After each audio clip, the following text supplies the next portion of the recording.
Olá, bom dia, graça e paz. Tudo bem com você? Tudo bem com sua família? Espero que tudo esteja bem. Chegamos a Números 16. Interessante esses capítulos 16, 17 e 18. Esses três capítulos narram os acontecimentos que reafirmaram a estrutura divinamente nomeada de Moisés como líder político e de Arão e seus descendentes como líder da adoração superior aos levitas, que em contrapartida são escolhidos pelos israelitas para ministrar no santuário. Esses capítulos vêm mostrar que Deus é quem escolhe, amém? Deus é quem capacita, Deus é quem nomeia os líderes no meio do seu povo. E Moisés tinha sido divinamente, levantado por Deus para tirar o povo de Israel do cativeiro no Egito. Não foi Moisés que escolhera ele mesmo, não foi Moisés que se posicionara numa posição, tinha se colocado numa posição de liderança diante do povo. Não, ele era o escolhido do Senhor. Foi Deus que o nomeou, foi Deus que o ungiu, foi Deus que o capacitou e de forma sobrenatural andou com esse homem. Preste atenção nos líderes, amém? Divinamente inspirados e levantados por Deus. Existe um poder que os acompanha, existe uma glória que os segue.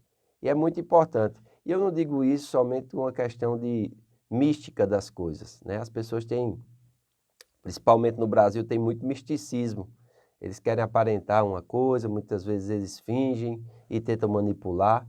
Não, mas o líder verdadeiramente levantado por Deus, ele tem uma unção única, amém? Ele tem um posicionamento único em Deus e Deus é com ele. Então, aqui vai acontecer a rebelião de Corá, Datã e Abirão. Três líderes, né? Um vai se levantar contra a liderança de Arão, representando os levitas. Os outros dois vão se levantar contra a liderança de Moisés. E esses homens, eles vão sofrer o dano de tentar resistir a Deus. Amém? É muito importante nós entendermos isso. O apóstolo Paulo nos instrui lá em Romanos, capítulo 13, que não existe ordenação ou liderança, ou cargo de liderança, que não seja instituído por Deus. E quem resiste à autoridade está resistindo ao próprio Deus. Amém? Então é muito importante nós entendermos isso. O texto diz assim: Corá, filho de Issá, filho de Coate, filho de Levi, tomou consigo a Datã e Abirão, filhos de Eliabe, e Aon, filhos de Pelete, filhos de Ruben. Levantaram-se perante Moisés com 250 homens dos filhos de Israel, príncipes da congregação eleitos por ela, varões de renome. É interessante, eles vão se levantar aqui, os líderes que foram eleitos pela congregação, levantados pela congregação, contra o homem que foi levantado por Deus. Olha que loucura. Vamos continuar lendo. Versículo 3. E se ajuntaram contra Moisés e contra Arão e lhe disseram: Basta, pois toda a congregação é santo, cada um deles é santo, e o Senhor está no meio deles. Por que, pois, vos exaltais sobre a congregação do Senhor? Olha o que é que eles levantam como pergunta. É como se Moisés quisesse se colocar numa posição superior. É como se Arão, eles mesmos, tivessem se colocado numa posição superior. Não, mas aquilo ali era o próprio Deus que havia instituído. E eles dizem assim: todos são santos. Por que vocês se exaltam? Por que vocês se colocam numa posição de superioridade? Mas veja a atitude de Moisés, né? Tendo ouvido isto, Moisés caiu sobre o seu rosto e falou a Corá e a todo o seu grupo, dizendo: Amanhã pela manhã o Senhor fará saber quem é dele e quem é o santo que ele fará chegar a si. Aquele a quem escolher fará chegar a si. Fazei isto: tomai vós, incensários, Corá e todo o seu grupo, e ponde fogo neles amanhã. Sobre eles deitar incenso perante o Senhor, e será que o homem a quem o Senhor escolher, este será o santo. Basta-vos, filhos de Levi. Disse mais Moisés a Corá: Ouvi agora, filhos de Levi, acaso é para vós outros coisas de somenos que o Deus de Israel vos separou no dia da congregação de Israel, para vos fazer chegar assim? a fim de cumprides o serviço do tabernáculo do Senhor e estardes perante a congregação para ministrar-lhes? E te fez chegar a Corá, e a todos os teus irmãos, os filhos de Levi contigo? Ainda também procurais o sacerdócio? Ou seja, eles tinham sido levantados como levita, mas eles queriam o sacerdócio. E Deus não tinha designado eles ao sacerdócio. Amém? Deus tinha designado Arão e a sua descendência, os seus filhos. Os levitas não. Os levitas eram para servir no tabernáculo. Mas eles queriam agora o quê? O sacerdócio. Eles queriam se promovesse. Versículo 11. Pelo que tu e todo o teu grupo juntos estrais contra o Senhor. E Arão, que é ele, para que murmureis contra ele? Mandou Moisés chamar Datã e Abirão, filhos de Eliabe, porém eles disseram, não subiremos. Olha só, os três se levantaram, né? Então Moisés mandou deixar incenso, um com os 250 que estavam com ele, né? E ainda tem Datã e Abirão, e eles resistiram. É interessante isso aqui, porque nós vamos ver algo muito peculiar, amém? O povo mencionado está trabalhando em conluio, mas Corá, mais tarde, é descrito como antagonista de Arão. Datã e Abirão são os antagonistas de Moisés. É uma rebelião tanto civil como religiosa, baseada em um contexto dos papéis únicos e exclusivos que Moisés introduziu. Moisés lida com Corá, que representava uma facção dos levitas que queriam prerrogativas sacerdotais, bem como seus próprios deveres. Primeiro, ele planeja um teste para provar o direito de Arão de possuir o incenso no tabernáculo, e depois os repreende por não apreciar o significado do ministério ao qual o Senhor chamou. Moisés também se volta para lidar com aqueles que desafiam sua própria posição, mas eles se recusam a aparecer diante dele, temendo represália. A objeção deles contra a liderança de Moisés é que ele se afastou da terra prometida e voltou para o deserto. Olha o versículo 13, o que é que eles vão dizer?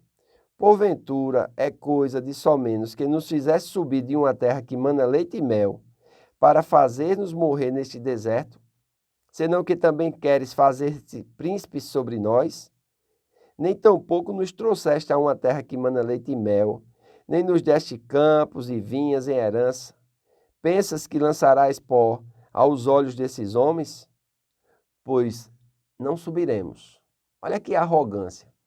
Tinham sido, esses homens influenciados pelos líderes que foram espiar a terra, de que eles não poderiam entrar. Tinham sido os líderes que tinham sido derrotados, que foram desobedientes, não tiveram o mesmo espírito que Caleb e Josué tinham, e infamaram a terra que o Senhor tinha jurado a eles. E Moisés tinha dito àqueles homens, mesmo depois deles, vamos dizer assim, simularem um arrependimento e quererem ir contra a vontade do Senhor, possuir a terra por herança. Quando Moisés volta ao deserto em obediência ao Senhor, porque aqueles líderes já haviam sido derrotados e caído aos fios das espadas contra os amalequitas e os cananeus, agora se levanta uma sedição, pessoas querendo exercer o sacerdócio que não foram chamadas para aquilo, pessoas confrontando a liderança de Moisés, amém? E se levantando contra. E a suposição deles era que Moisés tinha se colocado como príncipe sobre eles, que Moisés não tinha cumprido a palavra de levar eles a uma terra que manava leite e mel, mas que estava lançando pó aos olhos dele. E por causa disso, não subi, eles disseram, nós não vamos subir. Interessante isso aqui. Então, a objeção deles contra a liderança de Moisés é que ele se afastou da terra prometida e voltou para o deserto. Não tinham tido sucesso para entrar na terra prometida desde então. Irmãos, aplicar um padrão secular de sucesso a um líder espiritual é não compreender direito a liderança espiritual. Amém?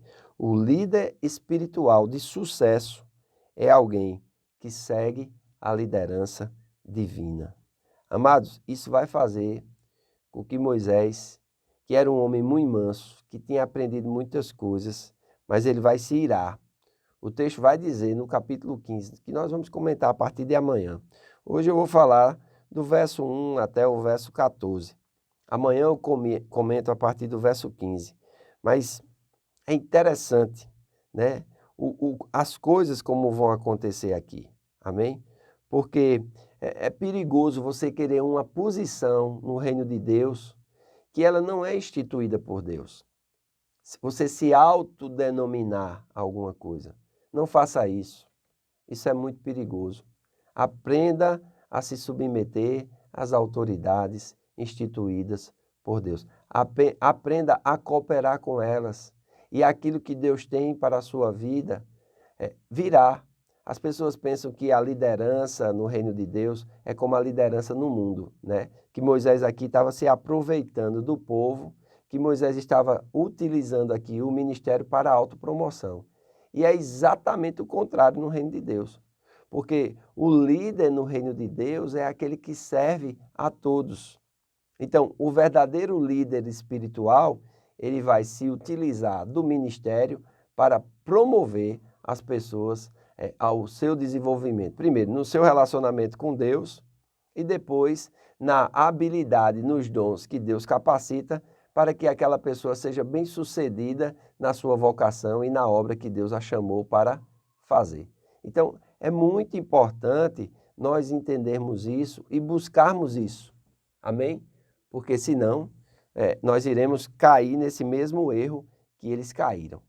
Quero convidar você e sua família a estar conosco hoje no nosso culto da família, às 20 horas, na Casa do Oleiro. Amém? Você que não mora aqui em Campina Grande, pode acompanhar pelas nossas redes sociais. Faça o voto por tua prosperidade e saúde, assim como tua alma prospera. Que Deus te abençoe e até amanhã.